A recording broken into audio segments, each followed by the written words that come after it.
সারা দেশে বিদ্যমান চাঁদাবাজি, দখলদারি, খুনের প্রতিবাদে ফরিদপুরে বিক্ষোভ মিছিল অনুষ্ঠিত। ফরিদপুরে বৈষম্য বিরোধী ছাত্র আন্দোলনের ছাত্র সমাজের উদ্যোগে বিক্ষোভ মিছিল ও সংক্ষিপ্ত পথসভা অনুষ্ঠিত হয়েছে।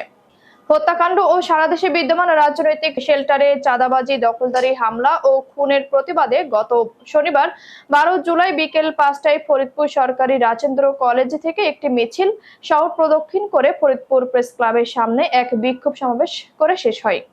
বৈষম্য বিরোধী ছাত্র আন্দোলনের সদস্য সচিব সোহেল রানার সভাপতিত্বে এ সময় এই বক্তব্য রাখেন আহ্বায়ক কাজী রিয়াজ, বাংলাদেশ ছাত্র অধিকার পরিষদের সহ সাংগঠনিক সম্পাদক জনি বিশ্বাস। এছাড়াও অন্যান্য নেতৃবৃন্দ সহ সাধারণ শিক্ষার্থীরা উপস্থিত ছিলেন। এ সময় বক্তারা ব্যবসায়ী সোহাগ হত্যার ঘটনায় তীব্র নিন্দা জ্ঞাপন করেন। তারা বলেন, দিন দিন দেশের রাজনৈতিক পরিস্থিতি খারাপ হয়ে উঠেছে।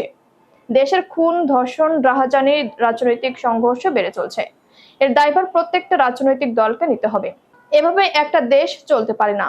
বক্তারা বলেন, 5 আগস্টের পূর্বে ছাত্র জনতা মাঠে ছিল, এখনো ছাত্র জনতা মাঠে আছে এবং ভবিষ্যতেও থাকবে।